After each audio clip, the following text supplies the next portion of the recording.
Welcome to PRAJNA SPARKS, a podcast where we listen to a Dharma teaching, contemplate through conversation and song, and engage in guided meditation. In this episode, we talk about Samadhi and the practice of Shamatha.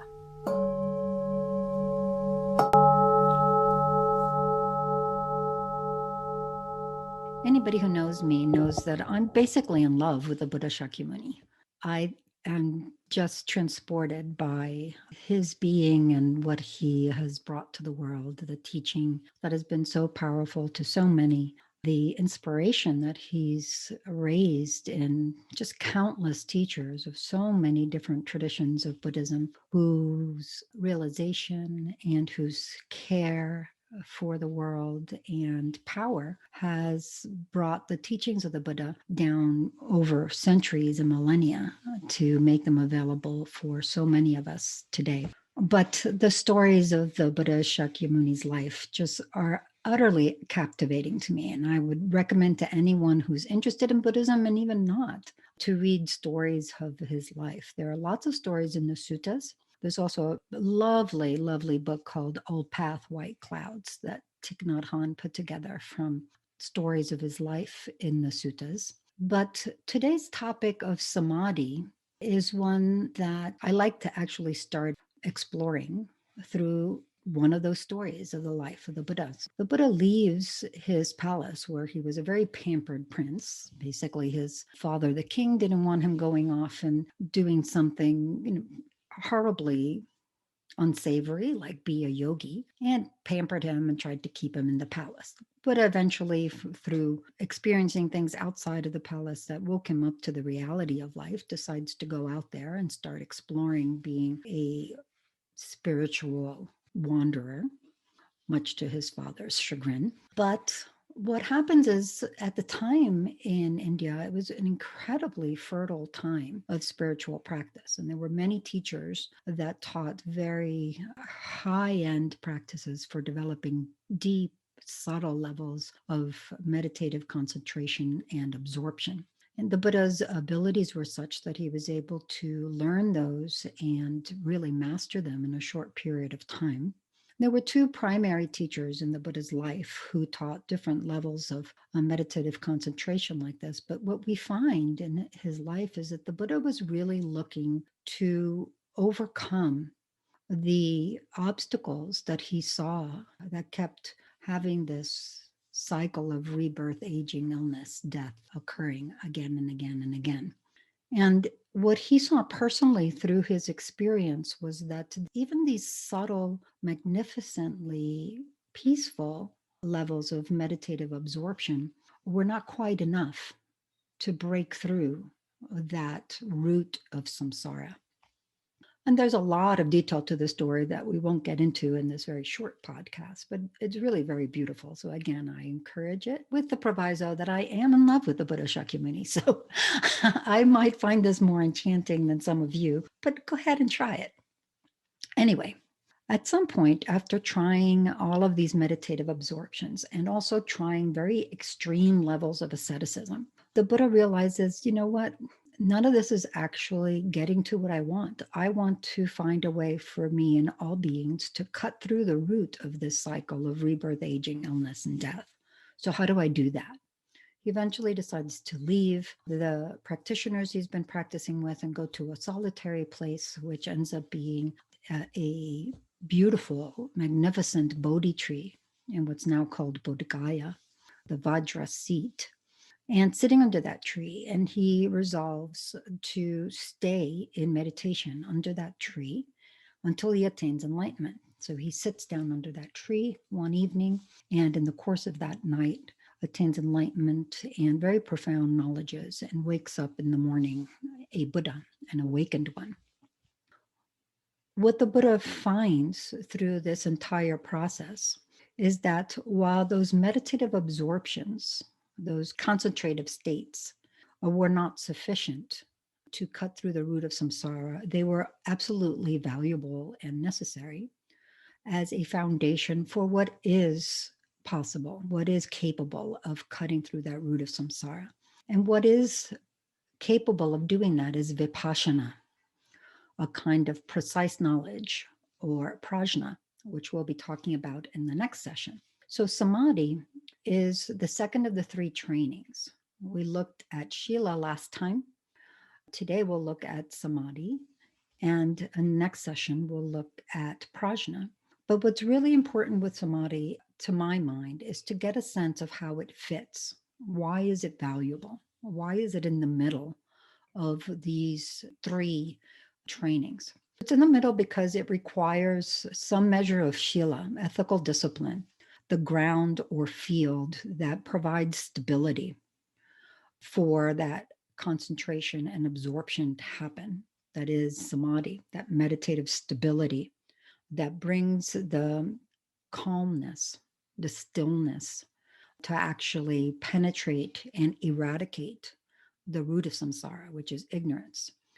That eradication comes about through the third of the trainings, the prajna. Samadhi stands right in the middle. It stands on the stability of Shila, ethical discipline, and it provides the space, the environment, the stillness and clarity for prajna to grow through the practice of vipassana.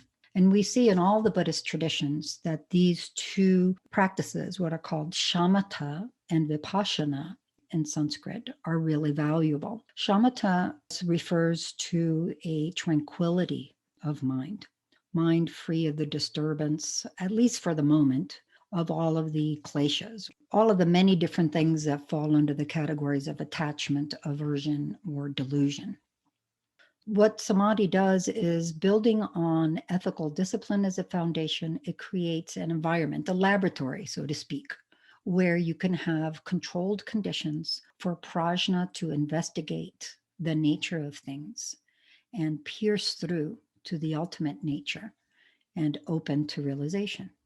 Wonderful. So then what is that samadhi? How do we get some? Because that sounds like a pretty good thing. Here we find a lot of diversity among various Buddhist traditions. Actually, even within Buddhist traditions, there may be a lot of diversity about what is called samadhi.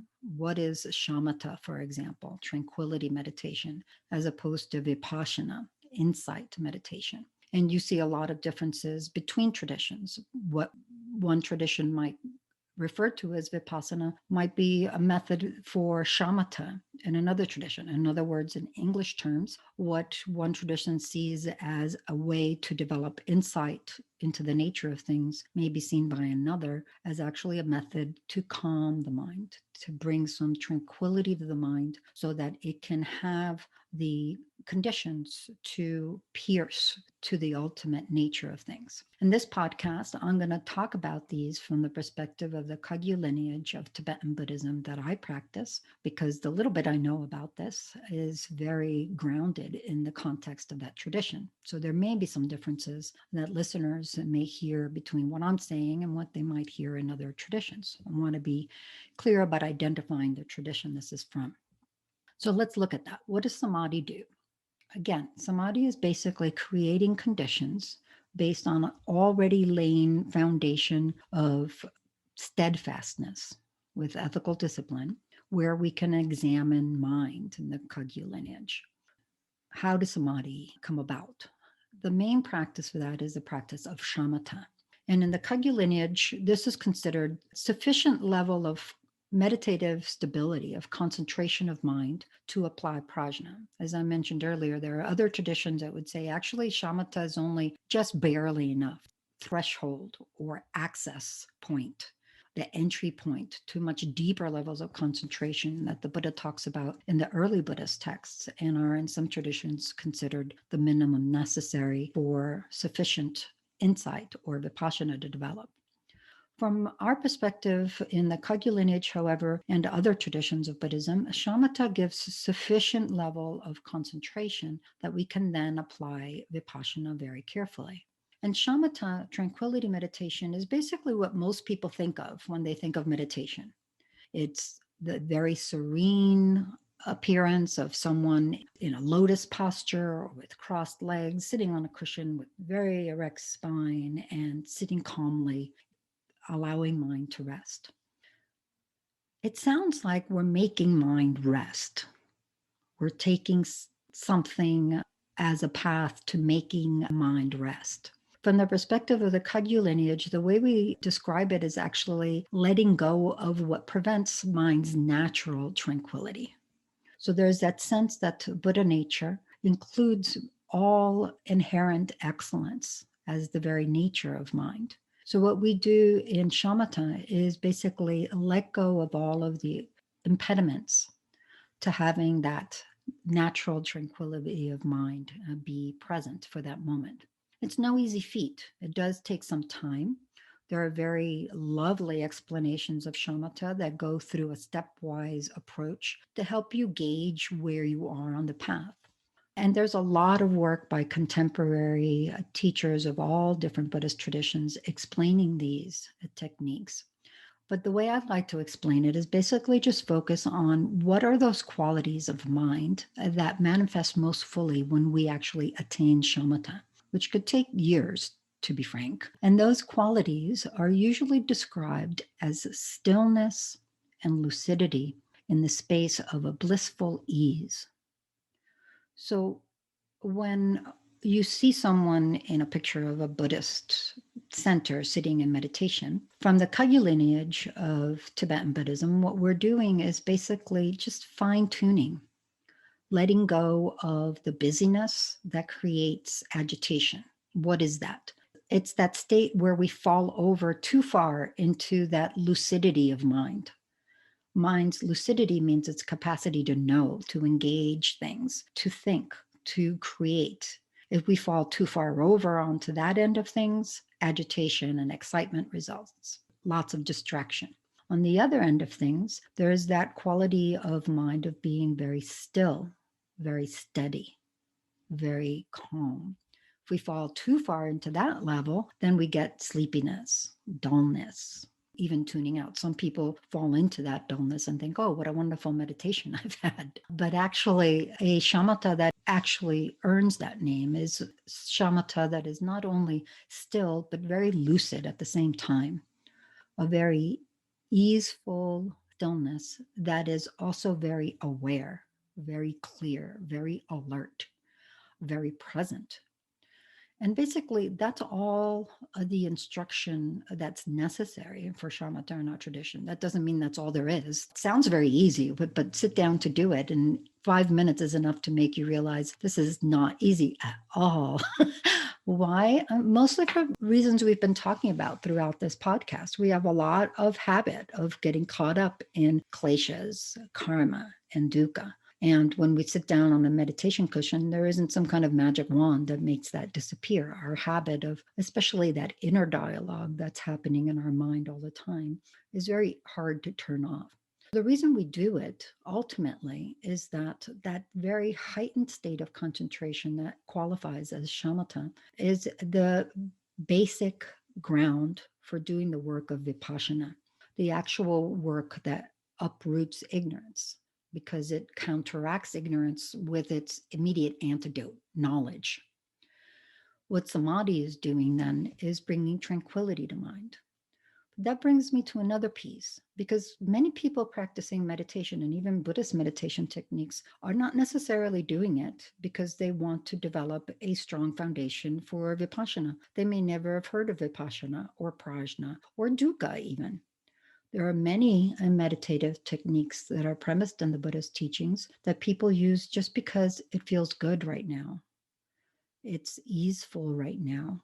It brings some calm to people struggling with anxiety or attention deficit or any number of other cognitive and emotional issues that are very harmful to their well-being. And it's wonderful to use Buddhist techniques to do that. They're very effective, and I would recommend it to anybody who has those issues. At the same time, it's also good to put those techniques into the larger context of what the Buddha intended to do with them, because they were not meant to be an end in themselves. When we look back at the Buddha Shakyamuni's life, going back to that, the Buddha recognizes these are beautiful, these are wonderful, and they're not enough. The other thing that happens is we might tend to overestimate how well we are doing with our shamatha practice. At first, it can feel like we're actually going crazy and this meditation is making us nuts. When in reality, what's probably happening is that we've been kind of going nuts all along and we just haven't been sitting still long enough to notice. So, mostly the meditation instructions try to calm us down and say, watching your breath in and of itself is not making you crazy. But what happens is we are shining a light on the state of our mind, like perhaps putting a flashlight under the bed and finding lots of dust bunnies because we haven't swept in a while. That kind of thing can happen early in our practice. After a little bit, though, it doesn't take very much to start getting to a point where we can sustain that stillness and clarity using an object. Very often, the breath is an object. We're instructed to focus on the breath and just stay with the breath as it goes in and out. Sometimes we're told to count the breath, any number of different techniques. And the idea is to just stay with that. Notice when we're distracted and come back to the breath. I don't want to spend a lot of time on the instructions because that's not really what the point of samadhi is. The instructions is really something to do in the practice, which Lama Zopa will talk about at the end of the podcast. But for now, what I'd like to talk about is just why do we do that? What's the point of that? And what happens is that it doesn't take very long to bring some measure of calmness, some measure of that balance between stillness and lucidity, that very alert yet tranquil state that starts to see glimmers of the blissful ease that characterizes fully qualified shamatha. And when we get there, especially after the initial insanity feeling of starting to meditate, we think, oh, this is wonderful. I could be here forever. But the reality is, we probably can't. Fully qualified shamatha is something like hours on end, a very easeful remaining in contact and concentration with the meditation object without ever veering away into agitation, which is distraction, or dullness, which is sleepiness. So that's another issue that happens when we're working with samadhi. We may overestimate how far along we are on the path of developing shamatha, and actually serves as an impediment. We're so convinced we're doing great that we don't actually go any further with that. And again, even within our tradition, shamatha is considered really the bare minimum of what is of value, the bare minimum laboratory conditions to work with the vipassana, the prajna, that cuts through to the root of cyclic existence. So when we look at samadhi in the context of the three trainings, shila, samadhi, and prajna, it's really valuable to understand what its purpose is, what its value is, and to not get caught up in detours that make us feel like, yeah, I'm doing good enough. I'm feeling okay now. I don't have to go any further. There's purposes for this. The main purpose of samadhi is, as we've seen, that link between ethical discipline that makes us beings that walk lightly and joyfully in the world, having positive impacts on all we touch, and then the greater, much more piercing insight, upending samsara altogether. Samadhi is the glue, the link, the bridge that makes that possible. And it's an absolutely central practice, which is why it's such an iconic image that meditator sitting calmly and quietly is that ultimate image of the Buddhist meditator, even though obviously there are other traditions that do the same. So this just gives a very brief glimpse at what samadhi is for and what it does. I'd like to leave it there for the purposes of this podcast, just because we're trying to explain in this series of three that sequence of Shila, Samadhi, and Prajna. And then in future, I'd love to go even deeper into more meditative instructions on how to develop that shamatha, that is a samadhi sufficient to create our own inner laboratory to explore the true nature of our mind.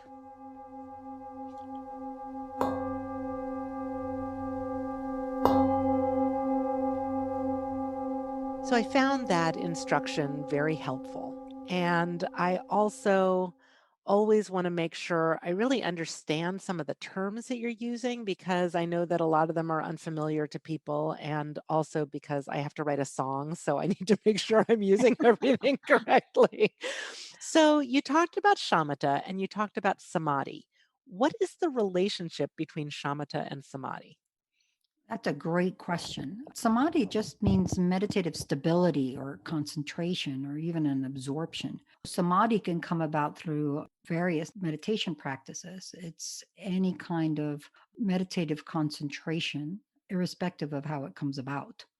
Shamatha is a particular practice. From the Kagyu perspective, it would be described as resting in mind's innate balance between stillness and lucidity, wrapped in blissful ease. So it can give rise to samadhi, but that's not the only way that samadhi arises.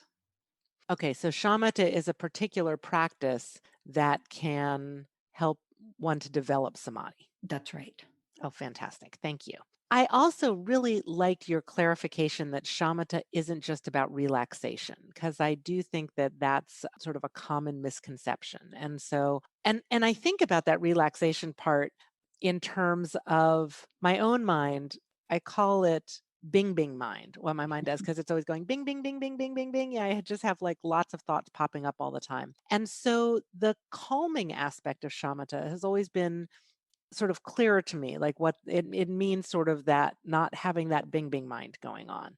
The clarity lucidity part, I think, that you talked about is so useful to recognize that that's also a component of it. And I'm just wondering if you can describe a little bit how that might be different from what your mind would typically be doing or what my mind would typically be doing. Fabulous. The image that comes to mind as I'm speaking to you is the difference between a lake in the middle of a thunderstorm with raindrops plopping in and lots of turbulence on the surface, and it's muddy and it's messy and it's up and down, and as opposed to that same lake on a pristine spring morning with sunshine shining on it, perfectly still and clear and reflecting everything around it.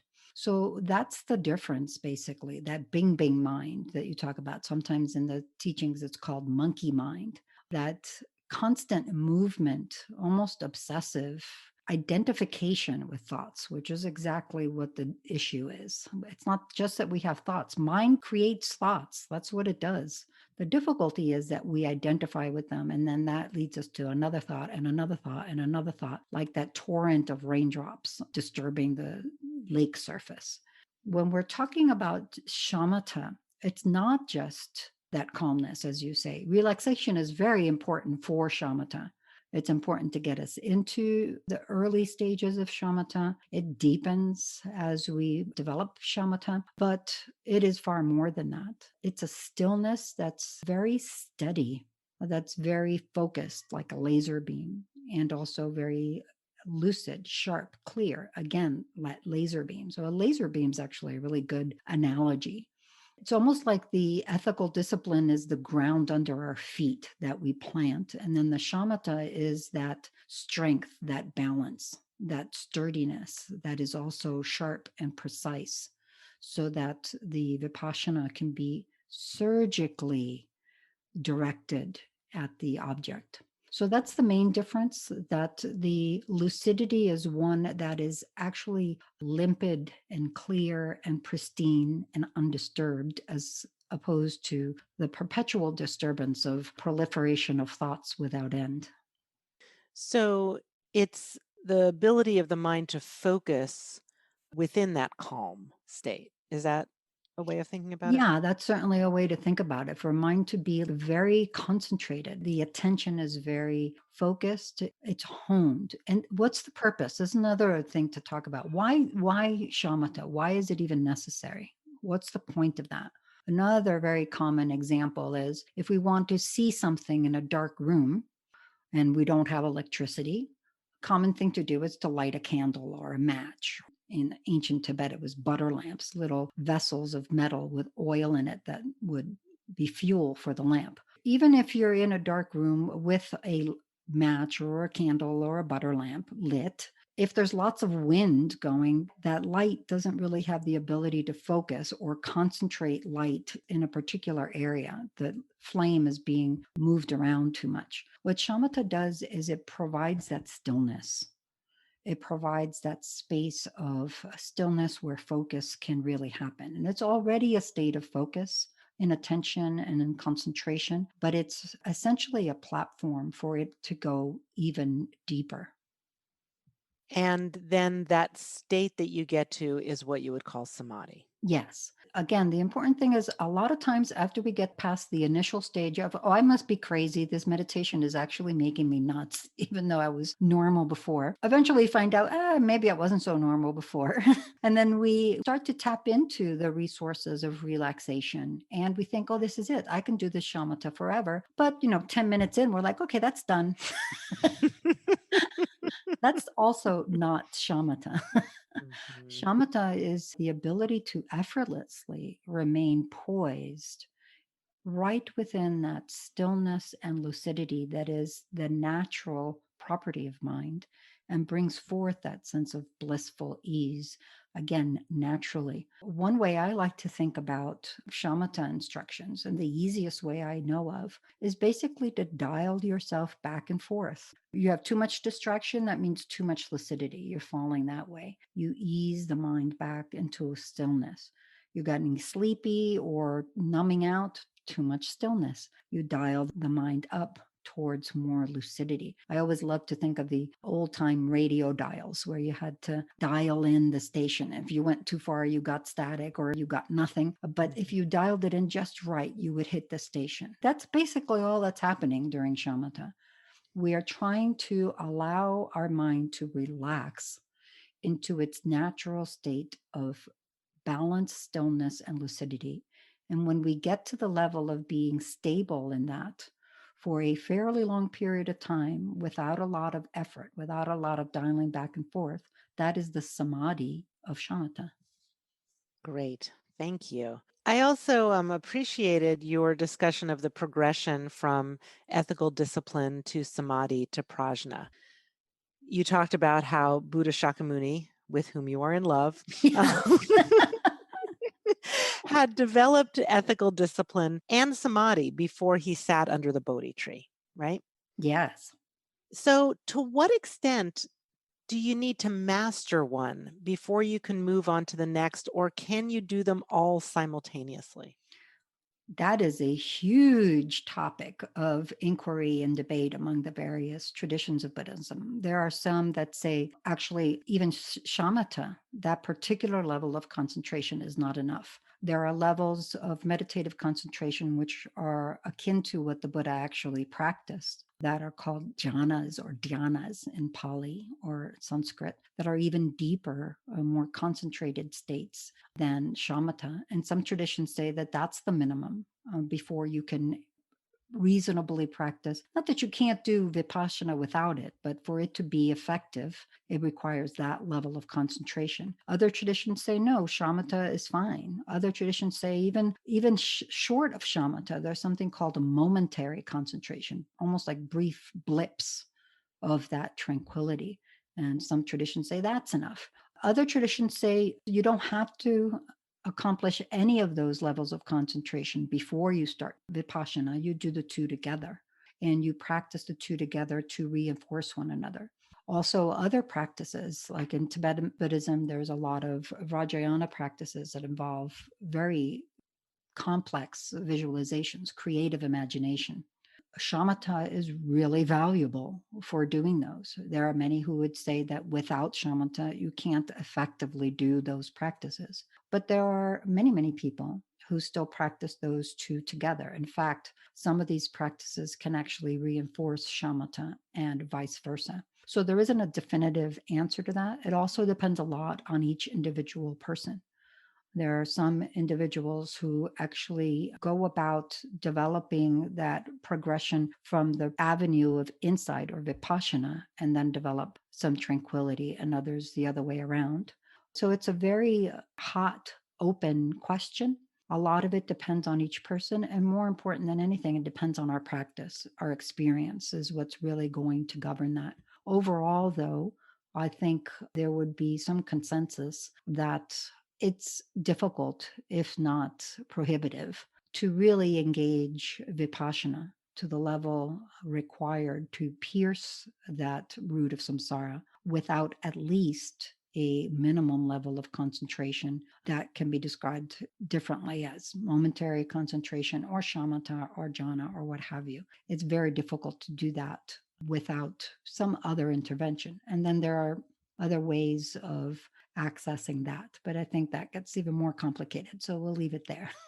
So I'm just going to summarize that as it would be really hard to reach enlightenment in one night with Bing Bing mind. Yes. And we know that. How many times have you said, so and so at work who pushes all of my buttons, tomorrow I'm going to be the model bodhisattva. I'm going to go to work, and no matter what they do, I'm going to be pacific and beatific and be able to handle whatever they put out. And not 5 minutes in their presence throws all of that out the window, because that's what Bing Bing mind does. The beauty of the Buddhist practices, as I said, is they have a wide range. Some people use it just because they really are suffering from attention deficit or agitation or whatever it may be, and that's a wonderful way to use it. It's also a really good way to get a handle on Bing Bing mind, and it's also a vital way for attaining enlightenment as a basis for the vipassana that yields prajna.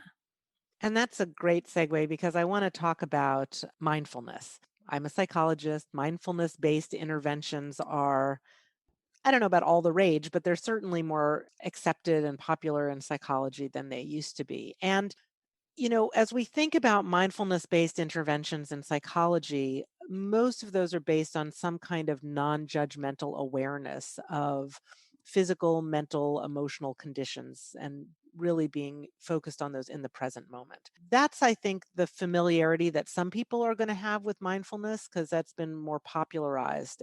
So, what's the relationship between the way you would think about shamatha and that conceptualization of mindfulness? Mindfulness is all the rage, I think, and it's incredibly beneficial again. And that non judgmental awareness, again, is a very valuable tool to help us work with any number of issues that come up with mind. In Buddhist traditions, some practices that can be described as bare attention or non judgmental awareness are actually labeled as a kind of vipassana. Some contemporary Buddhist traditions, in particular, really focus on that style of practice. While those are good tools towards developing shamatha under the Kagyu lineage, understanding of the term, they are not equated with shamatha. There are very good ways to develop a foundation from which we can continue to work towards shamatha, but they are not considered the same thing, and they are not considered vipassana. But it also sounds like it is not contrary to shamatha practice. Like if you're learning something about mindfulness-based practice, that might be helpful if you then want to develop a shamatha practice. Is that accurate? Oh, certainly. The mindfulness based practices are incredibly helpful for any number of reasons. And they definitely would segue beautifully into a more formalized shamatha practice. They are not the same thing. And you do get some, I wouldn't say conflict, but you do get some differences of opinion. The difficulty comes that this word mindfulness is one of the ways that a critical mental faculty used in shamatha practice is translated. So in the Tibetan drempa or sati is the term that a lot of times is translated as mindfulness. It literally means to remember or to recollect. It means recollection, literally to recollect the meditation object that you're focusing on. But it has sometimes been translated into English as mindfulness. So you will hear in shamatha instructions sometimes to develop mindfulness, but it means this particular faculty of mind, not necessarily the same set of instructions as in mindfulness-based stress reduction or other techniques. So that's another thing. I like to think of this drempa or recollection as mindfulness, mind being full of that balance of stillness and lucidity as it concentrates on its object, such that there is nothing else just that balance of stillness and lucidity that naturally brings forth blissful ease. And I know that sometimes people get concerned about cultural appropriation, taking some practices from one culture and using them within outside of the context in which they were developed and practiced. And it doesn't sound like you are concerned about people doing that with mindfulness. The Buddha taught techniques that are valuable at any level. I just don't see the Buddha Shakyamuni saying, you know what, I trademarked this stuff. You people can't be using this to benefit people in ways that I did not envision and speak about in the Pali Canon. I just don't see that happening. Well, apparently That Buddha Shakyamuni did not have such a great intellectual no. property lawyer. But that's not to say that there aren't people that might see some of that happening. I don't really, personally, it seems like a very different practice and a very different technique. It's definitely pared down to very nuts and bolts level of instruction and techniques, which are very valuable. I personally don't see any problem with people using the Buddha's instructions on any level to ease their discomfort and suffering. That's what the Buddha wants. Does he want more than that? Yeah, he would like us to not just be comfortable in this life, but to transcend any kind of discomfort, unease, stress, etc. altogether. But hey, you got to start somewhere. This has been Yeshe and Tanya. Next, you'll hear Heather with a song, and then Zopa offering a guided meditation, interspersed with Shivni on Tibetan singing bowls. Thank you for listening. May all beings benefit. O Shamatha, I sit with patience, my mind a rolling river. In Shamatha, I seek some balance with calm lucidity. I will reach Samadhi.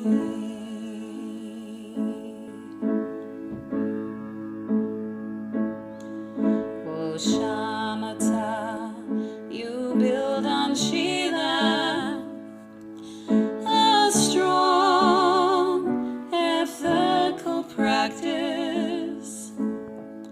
Vipassana brings us to insight with calm lucidity, building on Samadhi. With years of prep, the Buddha sat still, prepared to find true knowledge. And in that night, the Buddha woke up in calm lucidity. PRAJNA set his mind free. In calm lucidity, PRAJNA set his mind free.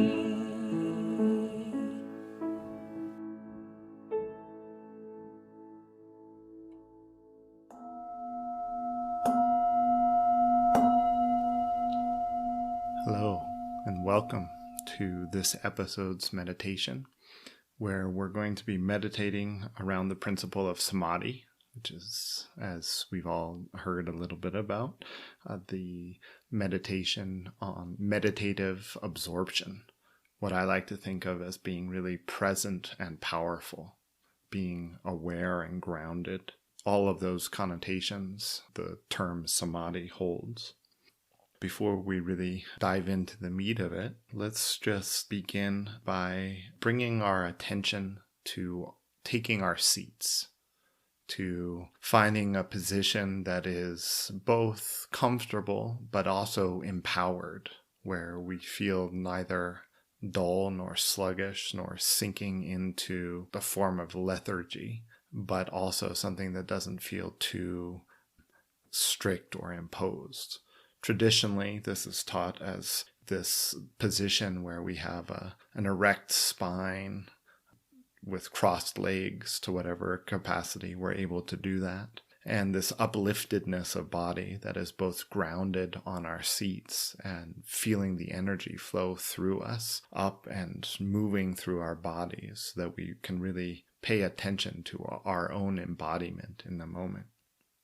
So just take a moment to find that place for you in this particular time and moment. Find that position. Bring your attention to your breath, to how it feels to be embodied. Give it that gentle awareness that is aware of what you need right now in terms of your physical space. So let's just take a couple of breaths to find that space that's true to us right now.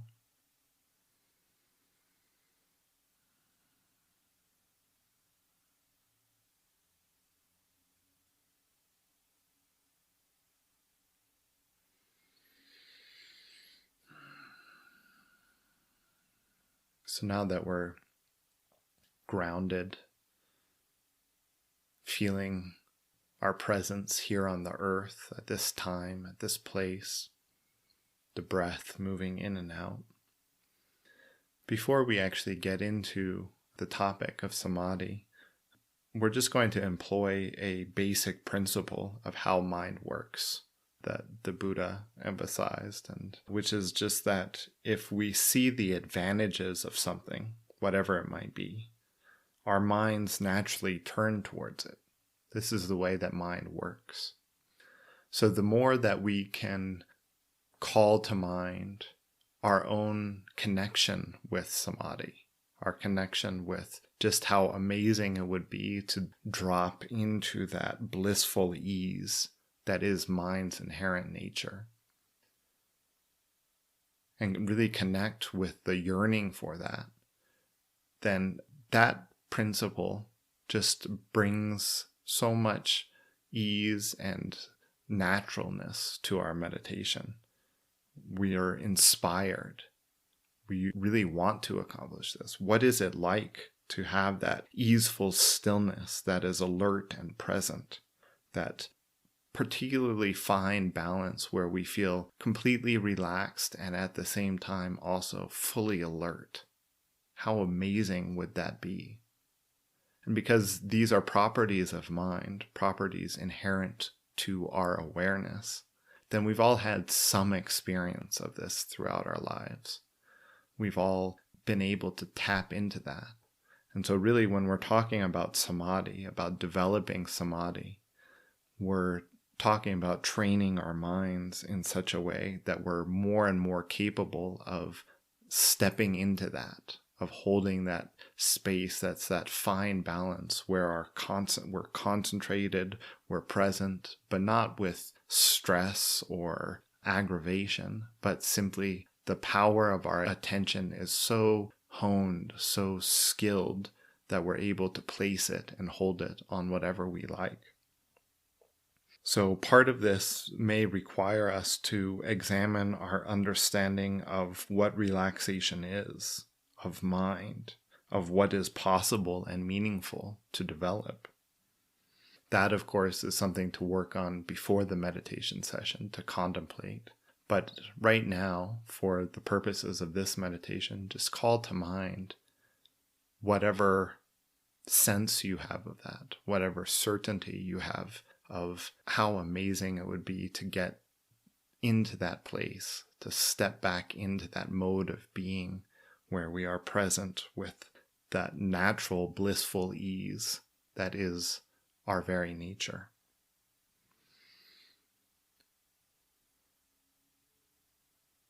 So as we call that to mind, it inspires us. It really makes us lean into the meditation and makes it exciting and makes it feel like, oh, not only can I do this, but I really want to do this.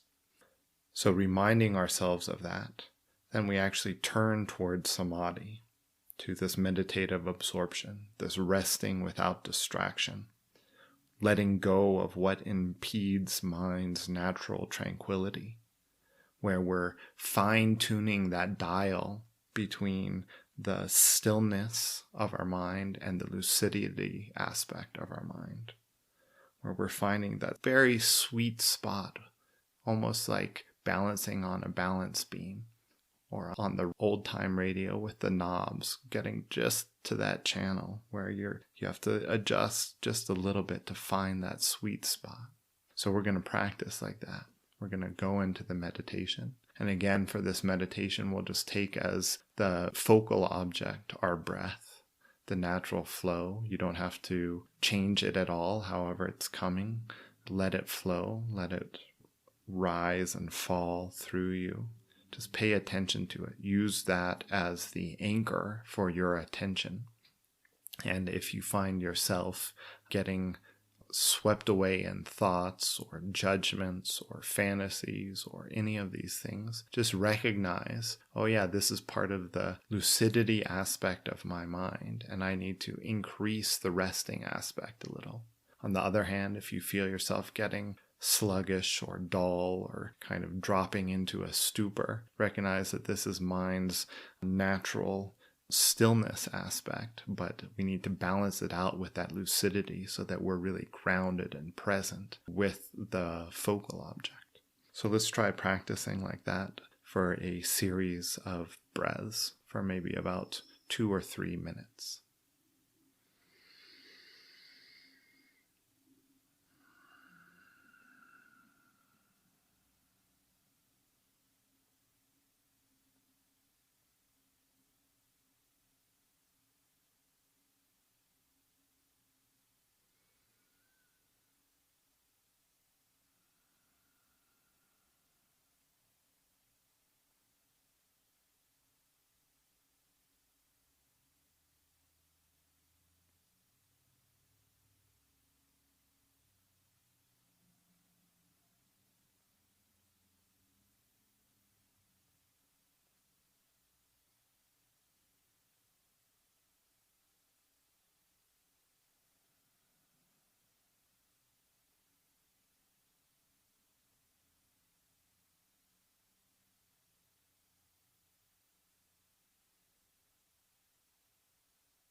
I encourage you all to pause this recording and continue for however much time and space you have in this particular moment.